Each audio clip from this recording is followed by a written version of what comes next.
Welcome back, everyone. In this lecture, we're going to continue our discussion about the history of the correctional system in America. And we're actually going to be covering close to 200 years of material.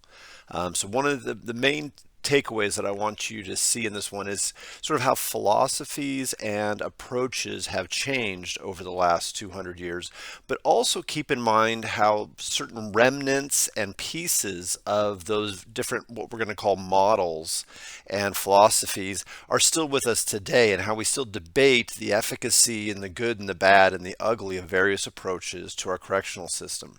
So we'll start where we left off with sort of the spread of the penitentiaries, the spread of prisons across America. As we talked about in our last lecture, we talked a little bit about Eastern State Penitentiary in Pennsylvania, as well as Auburn Prison in New York. And we're going to see how their influence led to a spread throughout the United States. We're then going to move into sort of the first new change that broke away from that penitentiary approach, which is known as the Reformatory Model. And then we'll continue on through the following models: the progressive, the medical, the community, and our most recent, at least established model, which was the crime control model. And the readings for this are still working on chapters 2 and 3. So let's go ahead and get started. So between the 1830s and the Civil War, we saw this mass expansion of the penitentiary approach. As we talked about in the last lecture, Eastern State opened in the late 1820s, as well as Auburn Prison. And we started to see that southern states and states in the west sort of following the lead of those models that were established in Pennsylvania and New York. So we started to see these massive penitentiaries popping up in Georgia, Kentucky, Maryland, Mississippi, Texas, Virginia, etc. In California, our sort of first example of this massive prison approach was San Quentin, which officially opened its doors in 1852. And San Quentin, the video I shared with you, has a rather lengthy history, and in fact is still in operation today. And many people argue that it's antiquated, that it's out of date, and we need to change it to sort of fit the time. And that's, as I said on the previous slide, one of the sort of the ideas and thoughts I want you to think about as we continue to walk through this is, are certain sort of philosophies and practices, are they still relevant? Are they outdated? Which ones seem to be sort of the best approach to sort of not just handling the punishment of offenders, but also sort of keeping in mind the values of human life as well as public safety. All these things that the correctional system has to account for on a day-to-day basis. In the 1870s in the United States, we started to see the first sort of shift away from that penitentiary model. And what we started to see was what is known and is commonly referred to as a reformatory model. Enoch Cobb Wines was a co-author of a report that did a survey of prisons across the United States that was released in 1867. And the major takeaway that we want to think about for that from that report was the idea that they found that the penitentiary approach was lacking. What do we mean by lacking? Well, we have to think about the correctional system in a larger sense. And even, in the late 1800s, they're thinking about it's not just about the punishment of an offender, but also there's a larger mission that the correctional system has to keep in mind. Maybe that's the improvement of the individuals who are punished for a crime. Maybe it's a recognition of the impact of crime and certain behavior on families and victims. Also the recognition oftentimes that offenders are going to eventually be released from prison. And do we want them to come out being a better person, or do we want them just to be sort of somebody who's been sort of stunted in their growth and just been locked up for a few years and may actually come out in a worse shape? And that's what we started to see, some of those ideas being presented in this report. What they found was approaches like solitary confinement all day long, having limited fixed sentence lengths where, it was somebody who was going to be sentenced to prison for 2 years or 3 years, but there's no way that it could be shortened or necessarily lengthened. It was just, it was a very, it was a timeout if you want to think about the sort of the parenting approach. And there's no opportunities for advancements for offenders under this approach. And what do I mean by no opportunities for advancement? Well, within that penitentiary Reformatory Model, as we talked about with Eastern State and Auburn, we found that inmates were expected to spend time alone in their cell, maybe work in their cells or in some sort of silent congregate system setting, and then not really have an opportunity for further education other than maybe reading the Bible or just being alone with their own thoughts. There were no opportunities for advancement, and with no opportunities for advancement, we also saw that individuals didn't have a chance to earn sort of respect, earn opportunities for maybe more yard time or opportunities for a better living condition within the prison. All these things that we would hope that if somebody's eventually going to be released back out into society, that they learn how to navigate the complexity of society. And that's one of the things that we started to think about with the correctional system and the prison system, was that it wasn't just simply a matter of punishing individuals, but there also had to be an end game, right? We talked about systems before. There had to be an output. What is this individual going to, unless we plan to lock up somebody for the remainder of their life, they've got to re-enter society, and how are we going to prepare them for that? And this mindset led us to sort of the start of the jumping from one particular correctional model to another. So although the reformatory model really started to take root in the United States in the late 1860s and into the 1870s, it had its origins several decades earlier. Roughly 1840, when a Scottish gentleman by the name of Alexander Maconochie was made to oversee and run Norfolk Island. Now, Norfolk Island was a prison colony off the coast of Australia. And when he got there and took charge of this prison colony, one of the things he saw was sort of the bad things that come along with the penitentiary model. You had inmates who were living sort of in squalor, in isolation. Really, there was no motivation. There was no sense or opportunity for these individuals to improve themselves or to better themselves and try to become better citizens. And what Maconochie introduced that has stuck with us to this point in time was known as the mark system. And the mark system is, in its simplest sense, is where inmates have graduated terms of confinement. So rather than simply saying you're going to prison for 2 years or 3 years, and then once you serve your time, you get released, what this did is it offered inmates the opportunity to improve their status within that prison system, whether it was a penal colony like Norfolk Island or whether it was a larger penitentiary. And within this, inmates could work harder, and by showing that they were working to follow rules, work hard, build on their education, they could earn things such as more free time, maybe shorten the length of their overall prison term, maybe get better food. All these little sort of comforts of life that we had sort of been ignored in the penitentiary approach.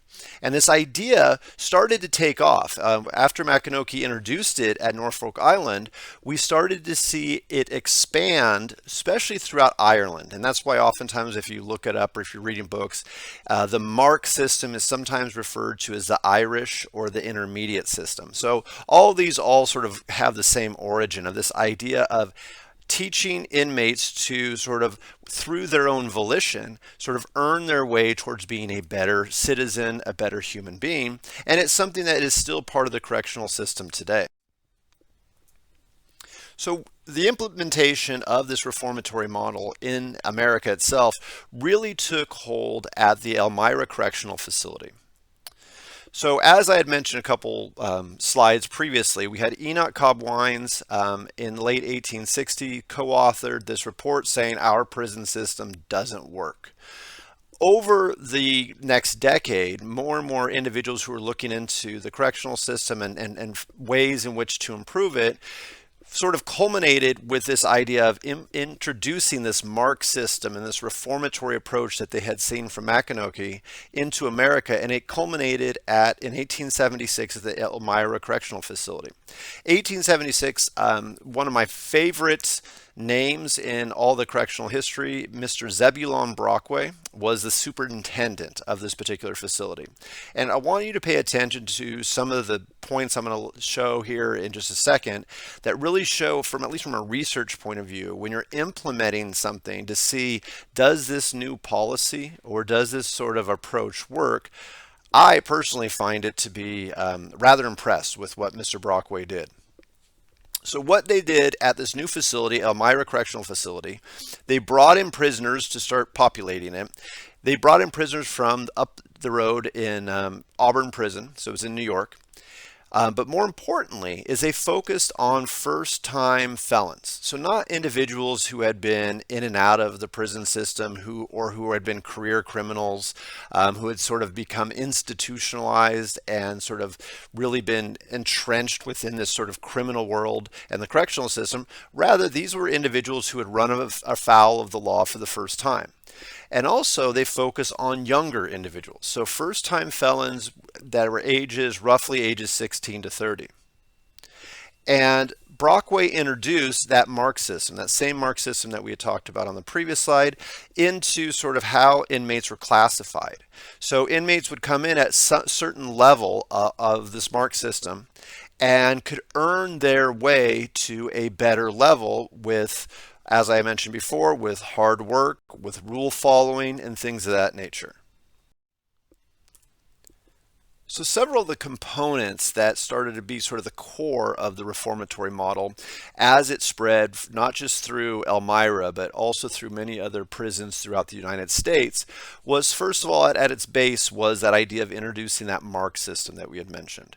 And in its simplest sense, the mark system was 3 different grades. And we see sort of remnants of this today. You know, when we see certain prisons that are referred to as sort of being like a minimum security prison or prisoner, medium security, maximum security, things that nature. That was sort of the similar idea of what was being introduced, was classifying inmates by their sort of level of severity or sort of their progression throughout the prison system. But it wasn't something that once you were classified that you had to be stuck within that classification. You could earn your way to a better classification that gave you more opportunities for freedom, better accommodations, etc. So, and along with that, what we saw were no longer these sort of fixed sentences, but rather the introduction of indeterminate sentences. So rather than telling somebody that they were going to prison for exactly 3 years, maybe the idea was, well, you're going to prison, but there's an open-ended window and you can sort of earn your way towards release by going through this mark system, sort of like moving up your level of grades, earning your way towards release. How did you do that? Well, you worked hard. You showed that you were trying to further your education. You were abiding by the rules. And as you did that, and you can see sort of the philosophy at work here, is not only were you becoming a better inmate, an inmate that was easier to deal with, but you were also improving yourself. And if you think about how we all sort of get along outside of prison walls within society in and of itself, it is by doing things like getting a job and keeping it, continually trying to become more educated, following the rules, right? So a lot of this started to parallel what we see in society. They also started to introduce the notion of parole during this time period. Now, parole, we mentioned briefly in a previous lecture, is where you, after leaving the prison, you are still under sort of correctional supervision, but you're allowed to exist within the community. And it's sort of, you know, keeping an eye on you after you've sort of started to re-enter society. One, to make sure you're able to actually follow the rules and follow the laws, but also provide assistance if somebody is stumbling a little bit or struggling to reintegrate back into society. And we saw the origins of that during this time period. And we saw this reformatory approach spread very quickly throughout the U.S. in the 1870s, 1880s, and the decades that followed.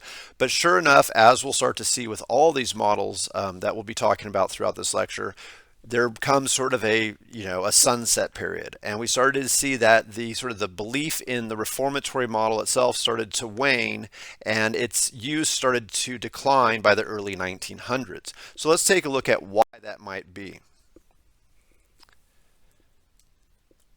So as the reformatory model started to sort of fall out of favor, as we started to approach the turn of the 20th century, the 1900s, we saw the expansion of what is referred to as the progressive model.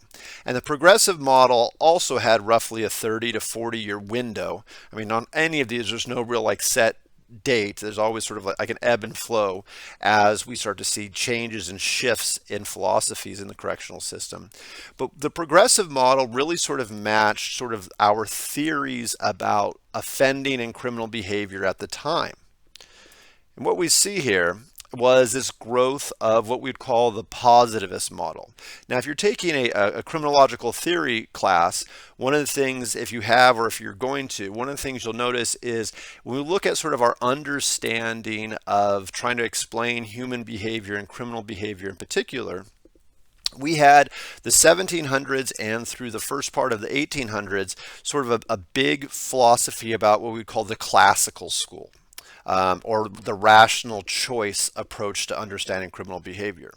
And under the classical school, there was this idea that people, humankind, are rational beings, meaning that they can sort of balance good and bad. And you may remember some of the names like Beccaria and Jeremy Bentham and John Howard from a previous lecture, who sort of were some of the fathers of that idea, that classical school of thought.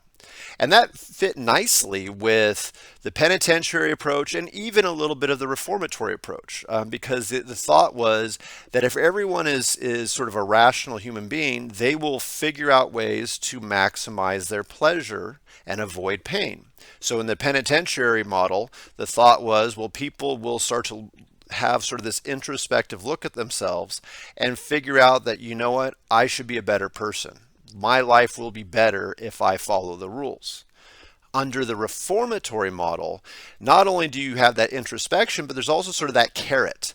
There's that sort of, that goal, that prize that you're trying to achieve. And as humans, we like to have sort of, the little treat at the end of our, we've gone through something hard and we have some sort of reward at the end.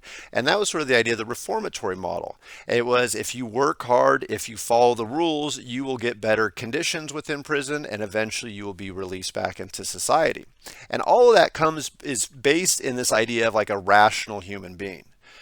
Well, during the late 1800s, as we started to see shifts in sort of scientific thought and theories about criminal behavior, we saw the rise of what we would call the positivist model.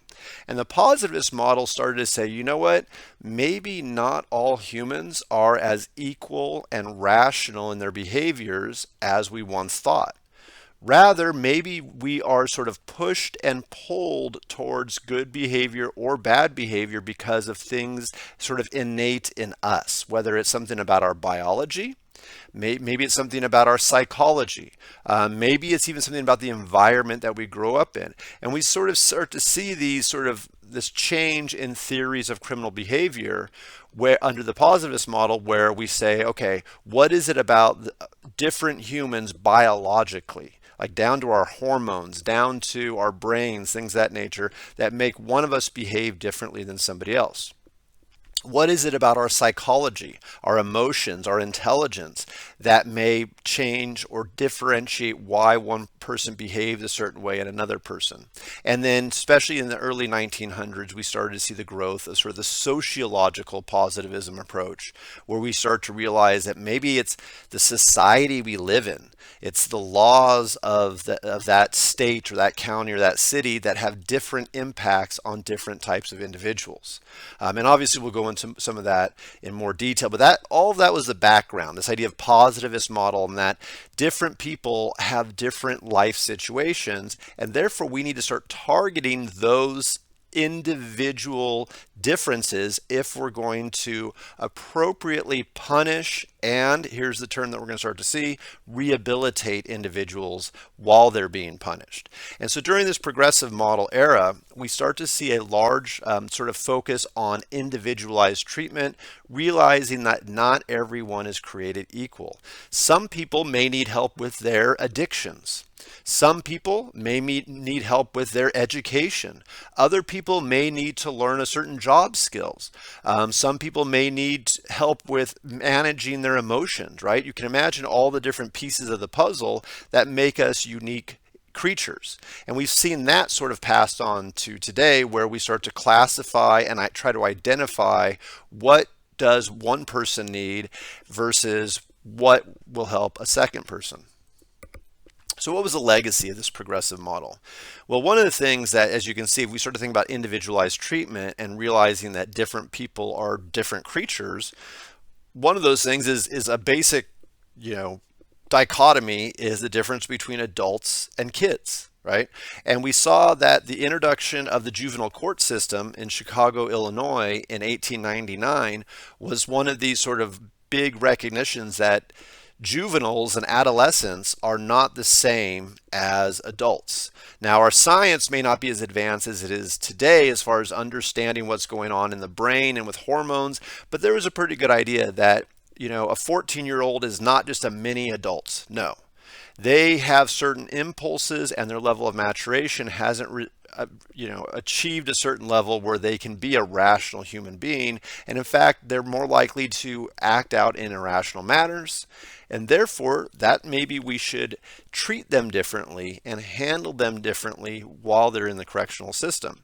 And that was, one of the big changes was that introduction in Illinois of this sort of separate, not just a punishments, but a separate court system and sort of separate sort of facilities to handle juveniles that approach them with much more of a rehabilitative idea. So an idea that we're going to focus less on punishment and more on rehabilitation. Also part of this juvenile approach was the idea that juveniles, more so than adults, sometimes need sort of that parental figure. And if they don't have a stable parental figure in their home life, then maybe the state needs to step in and sort of serve as their sort of, their guide. Now, as great as that sounds when I say it right there, like, oh, we're going to help these kids because, they're not quite mature enough or rational enough, and they need a helping hand and rehabilitate them. You can see that there's probably a dark side to it, right? That things with too much control by the state or with too much of sort of this, meddling in the lives of individuals, it may actually go the opposite way. And it's why even today, and one of the things we'll be talking about in the weeks to come, is sort of our argument now about sort of how effective is our juvenile justice system in 2021. Is it still what we intended it to be? Does it really work, or can it actually have certain harms? Just recently, there's been calls, and the state of California is looking to shut many of our juvenile facilities, or once again completely revamp them, because we worry about some of the harms that are actually being caused by that. Also within this sort of recognition of individualized differences was the idea that maybe we need to expand the types of punishments that we're offering to offenders. Not everyone, jail or prison doesn't fit everyone. And we really start to see during this time period under this progressive model, the widening of the use of front-end community corrections, which was probation, instead of or in lieu of jail or prison, as well as sort of that back-end help or watching, which was the parole part of it. And then, as I've sort of touched on throughout this slide, was the idea that focusing on the actual offender more so than simply the crime.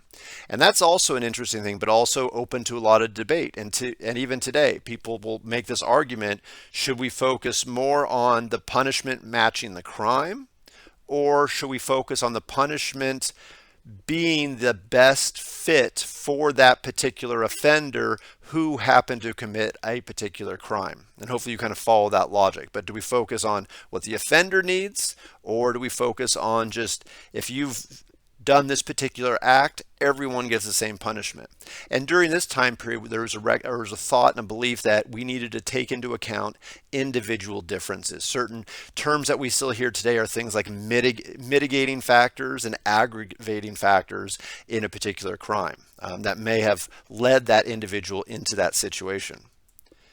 And then another thing, once again, also very not has its detractors and supporters, was a change in our sort of philosophy or theories about criminal behavior.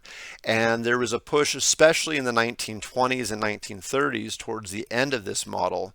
The theoretical understanding of crime started to break away from sort of biological causes or psychological causes and started to focus on sort of the environment that we live in, the sociological factors that may lead somebody to end up being labeled a criminal, forced into crime due to strain, things that nature, or just sort of the what it is about our position in society that for some of us allows us to avoid criminal behavior or avoid punishment, and then what is it about our society that may sort of lead certain people into the attention of the criminal justice system or into criminal behavior.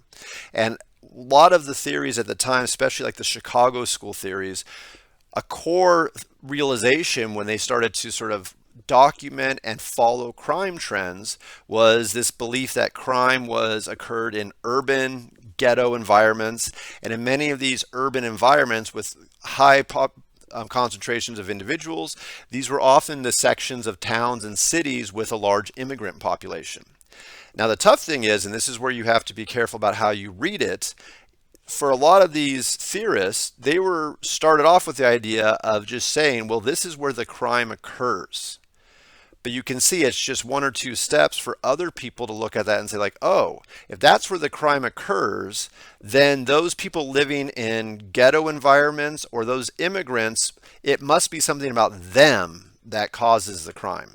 And that was sort of a step too far that I think we have to be careful with. And some people and some theorists did take it that step too far by starting to label the individual as opposed to focusing on the sociological or environmental characteristics that that individual found themselves in. It wasn't about the fact that they were living in a poor neighborhood or the fact that they were immigrant. It was more the larger, the macro sociological factors around them that found them in that sort of situation, that life situation that they were in. And we'll see how the debate about that, even today, we know that's an ongoing argument about, is it the environment or is it the person that sort of chooses or leads to or is forced into a life of crime or a life of rule following.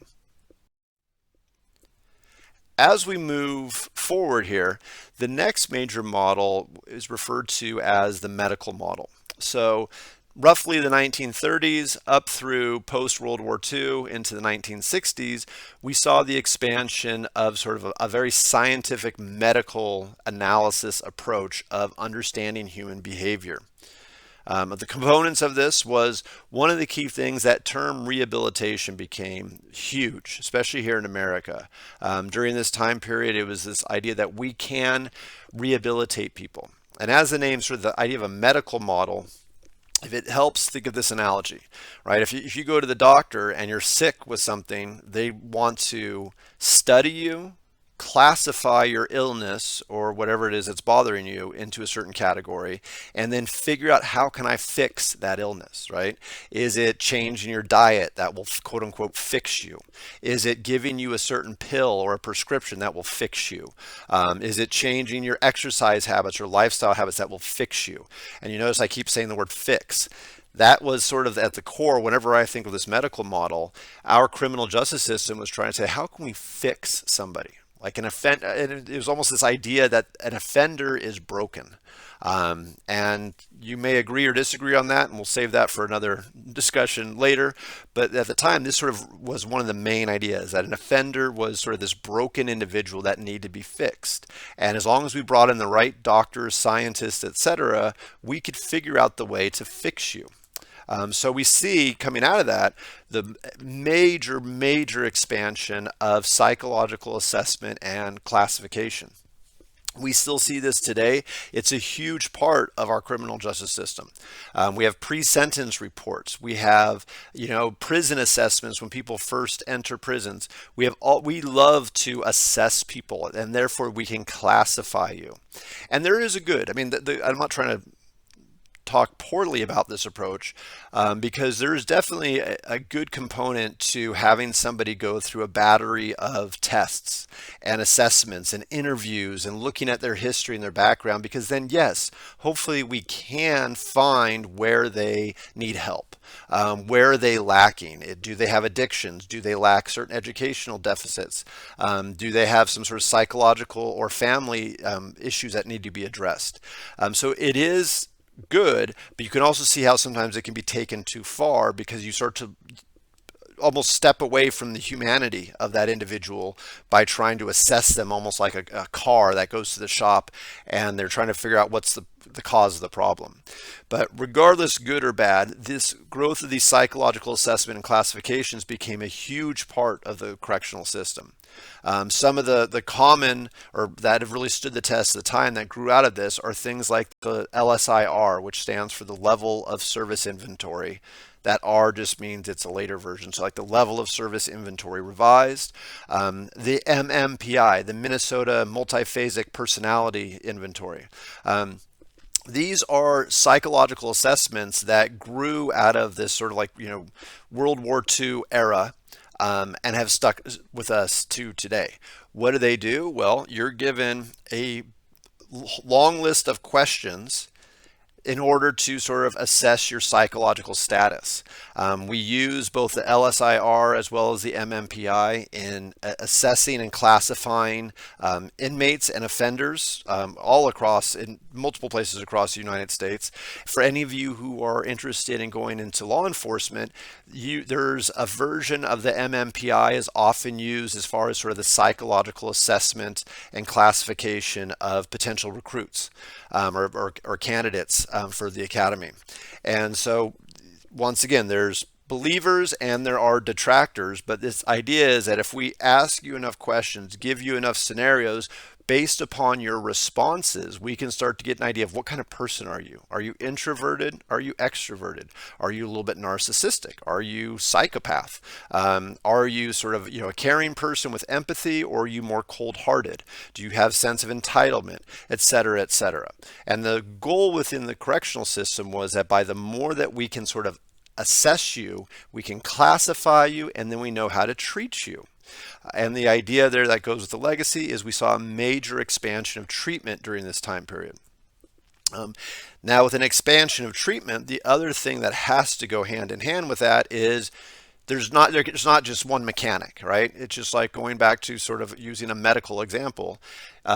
You may have a primary care doctor, but your primary care doctor may be good in certain areas, but if you have a certain eye condition, you need to go to a specialist. If you have a heart condition, you need to go to a cardiologist, right?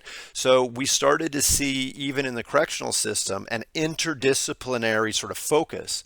And you started to see the input of a deeper biological analysis of individuals, psychiatry, psychology, social work, all these different sort of disciplines that were no longer just simply sort of, the cop and the penal system and the court system. Rather, we started to see that it was much more of a community approach. And not to give that away, but that's kind of where we're going in a second, was that we needed sort of, it takes a village type argument to assess and help somebody. And this is just a quick shot of Stanley Kubrick's Clockwork Orange, which, if you've never seen it, it's worth taking a look at. Clockwork Orange focuses on a gentleman who had, let's just say he was a bit of a thug, bit of a criminal, and it kind of shows like the medical model at its highest, where in order to quote unquote fix him, as you can see here, he was exposed through a lot of different treatments that would sort of try to change his impulses towards different behaviors and activities, and they strapped him to a machine and gave him drugs that make him feel sick and made him view images of all sorts of stuff. And if you ever get a chance, take a look at it. But I always think of it as sort of like the epitome of like the medical model gone too far. And the sad reality is we may watch a movie like that and go, oh, that doesn't happen. It does. It has, and it still does. This type of treatment is out there where people take the medical approach a little too far, and to try to fix all sorts of different quote unquote ailments and diseases. And we see that it can run amok. All right, but let's get back on track. So our next model that followed the medical model was the community model. The community model really had its heyday in the 1960s through the 1970s. And you'll see, especially when it goes through this is definitely, this time period, this community model, I think is very relevant, especially to what's going on currently, socially, politically, as we look at the world as far as, what are the roles and how do we start to really understand differences between individuals. So let's take a look at the community model. So some of the components were, one, as we started to, with the previous model, the medical model, we started to see this idea of the need for a broader range of disciplines to get involved into punishment and rehabilitation and helping individuals. And that sort of, we needed an entire community. So we start to see an emphasis here on community reintegration, the recognition that even people who go to prison, over 95% of people who go to prison are going to be released. And so how do we prepare them to be released? And it's not just simply about like, okay, you've done your punishment and you've learned how to follow rules. In order for that person to succeed in society and actually benefit society, they need to learn a lot more, and they need to be able to be reintegrated successfully, whether it's job finding services, maybe it's continued help with addiction, maybe it's family reunification, which is, if we get a chance, we'll talk about that this semester, and sort of the importance, especially for different people, the role that families can play or lack thereof oftentimes. Also, we started to see the spread and recognition that maybe we were overthinking it when it came to incarceration. And so during this time period, there's a push for alternatives to incarceration. Definitely, and this is what I'm saying about the community model, sort of paralleling what we see today. The last 10 years, and I would argue roughly from about 2010 until now, 2021, we see a push for alternatives to incarceration. Maybe it's treatment instead of jail. Maybe it's a diversion program. Maybe it's some sort of community service. And this really took off during this time period, originally under the community model. And then obviously, as you might imagine, in order to help people be reintegrated, there was a major push for funding and the analysis of vocational and educational programs. And sort of all these components, you'll see that this was sort of the height of let's focus on rehabilitation. Let's get people reintegrated. Let's get them rehabilitated. Let's use everything we've been working on, in the previous models, and bring it all together to prepare somebody to be a better human being. And the main legacy that sort of grew out of this was, as you can see just from the time period, it was sort of the heart of the civil rights movement. So there's, the community model also at least started to recognize that there needs to be different sort of recognition of the biases and the racism and the treatment of different individuals throughout society, because not everyone is given the same fair chance. Not everyone comes from the same sort of beginning.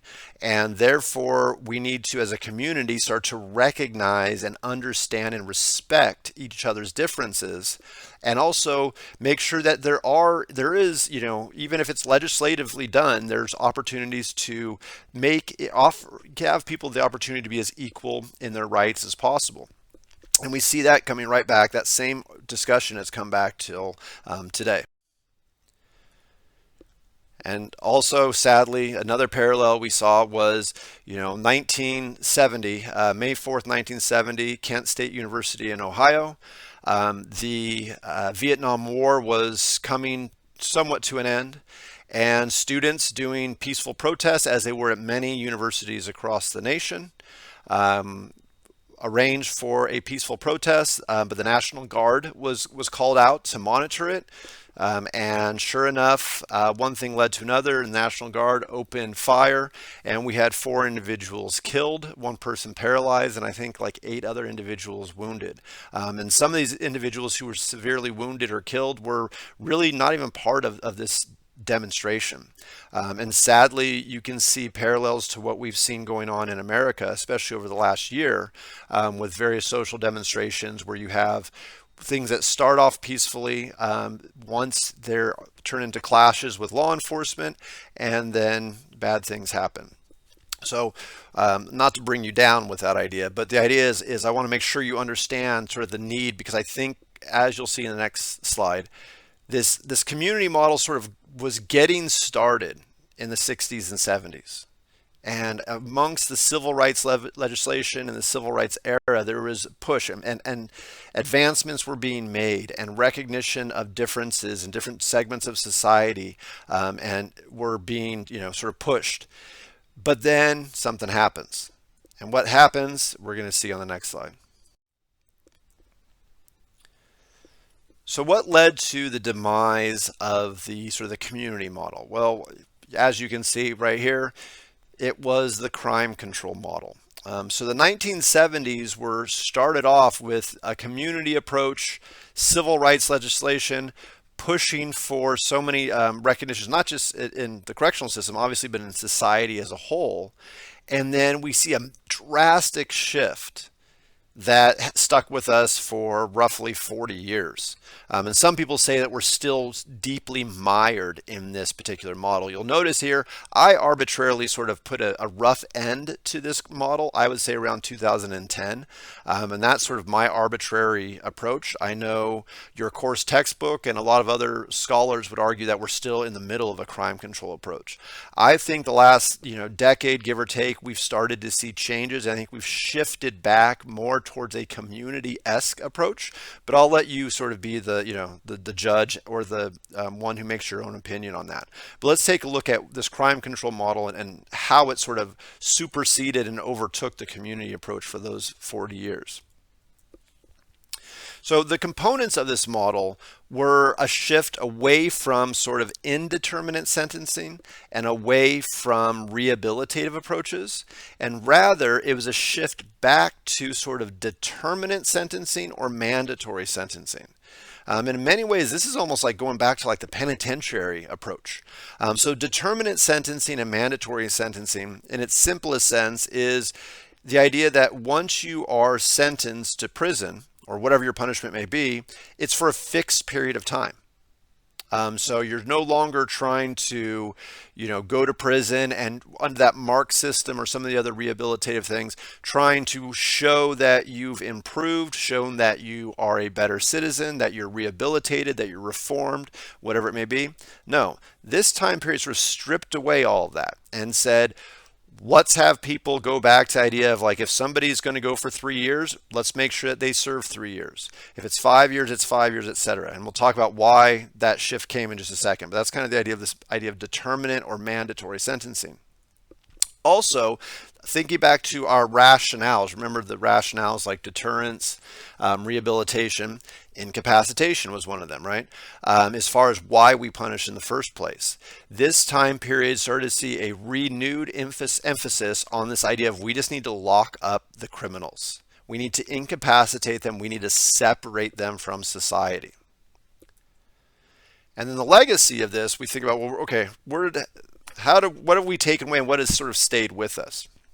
So let's do a little bit of a quick sort of history lesson right now. I know all this is history, but let's a little side note of history. Okay, so as I said previously, we had that community model that was sort of taking us through the civil rights era. Things were looking at an advancement, a recognition for rehabilitation, a recognition for individualized treatment, etc. All right, what that also led to was people wanted to study, take a closer look at what was exactly going on in our correctional system, what was going on in prisons. And so we saw this major expansion of research examining the correctional system and the prison system in particular in the late 60s and the early 1970s. And unfortunately, what we found was everyone was pissed off. And I'm going to talk about politics for a second, but I'm going to keep it very just binary. So I know it's a very simplistic view, but if we think about how both sides of the political spectrum, the liberal left, the conservative right, how both sides all of a sudden said, ooh, we don't like the prison system. We don't like the correctional system. And that all occurred right around the early 1970s. So as research and a deeper look into the correctional system came about, let's start with sort of the left side of the political spectrum, sort of the more liberal oriented individuals.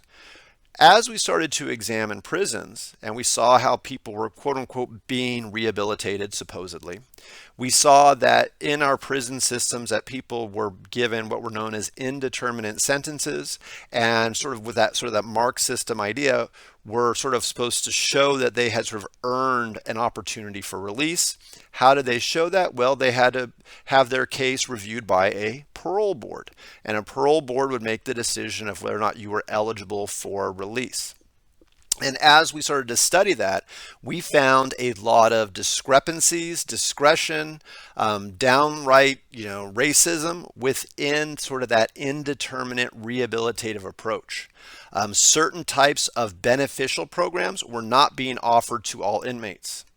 The decisions by parole boards, many people argue that they were arbitrary and capricious and were taking place behind closed doors with no sense of transparency, and there's a large amount of discrimination going on in the criminal justice system.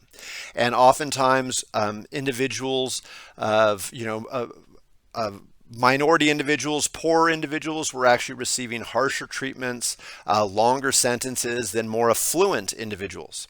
And so you can see how sort of like the liberal approach said, like, we don't like this. This isn't working. We need a change.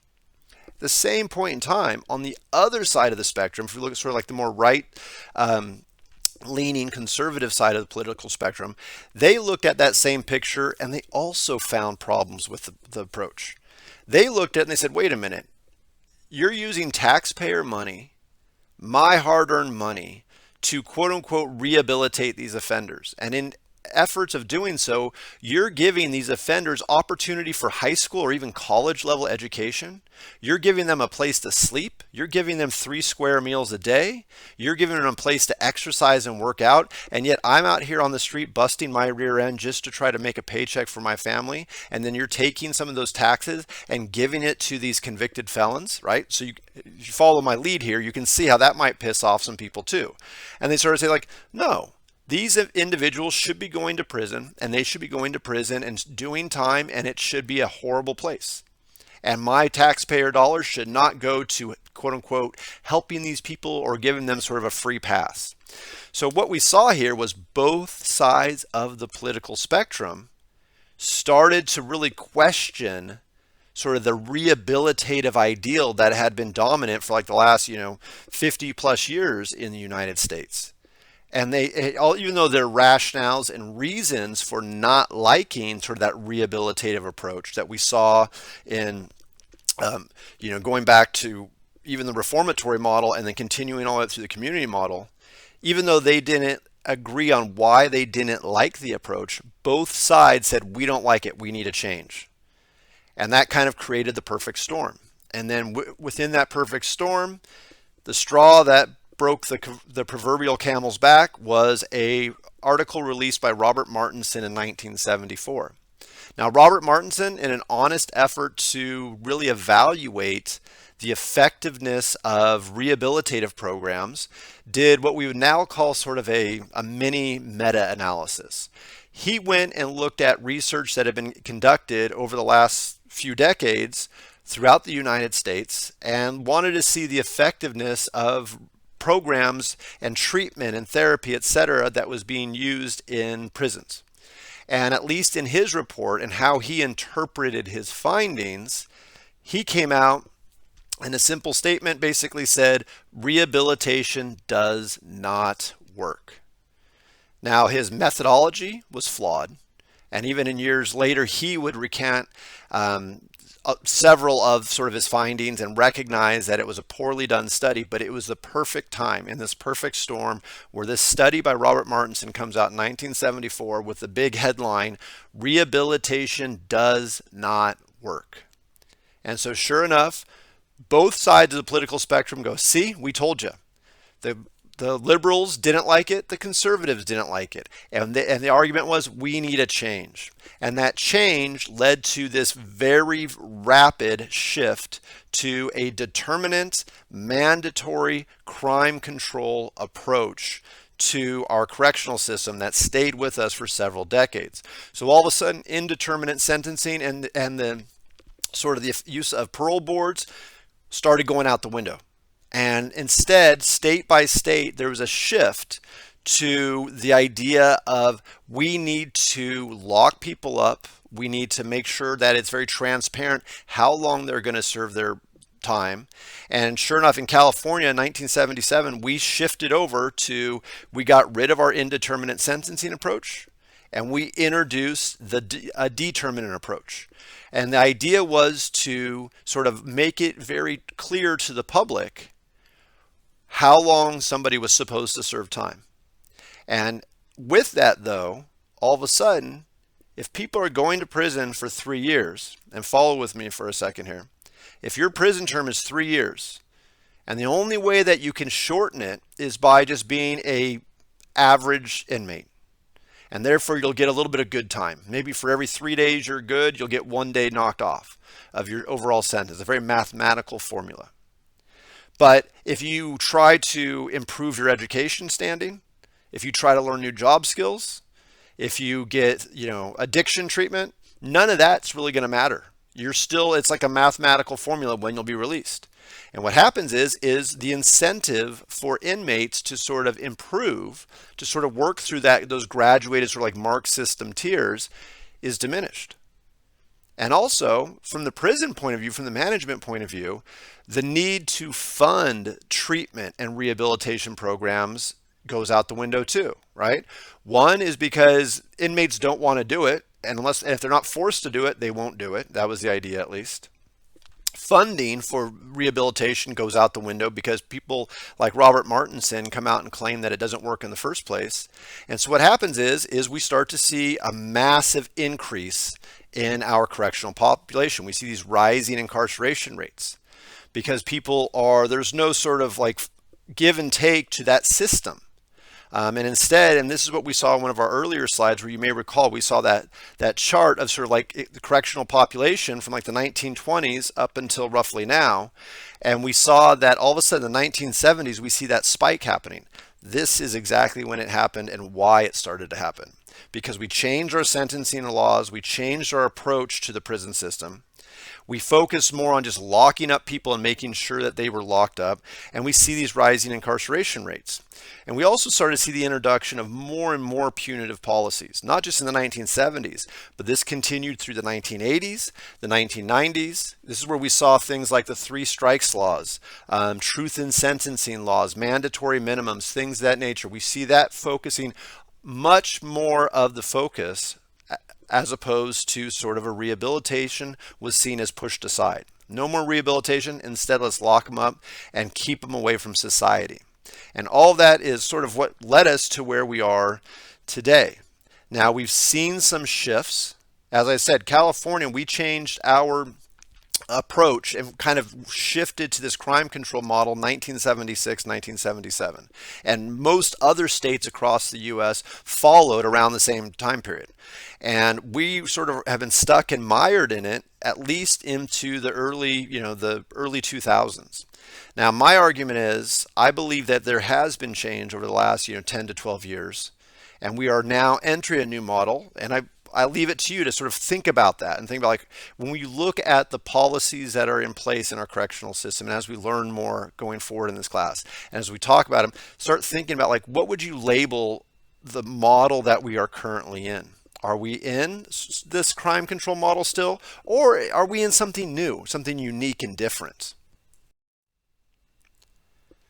And I'll leave this lecture with this picture here where one of the things we see here is even though the 1980s and the 1990s saw a lot of public support for tough on crime laws, mandatory minimums for gun crimes and drug crimes, and then the 3 strikes laws that took off across the nation, we as a society started to realize, maybe we're over punishing our citizenry and there are more ripple effects that people didn't consider at the time that many of these laws were passed.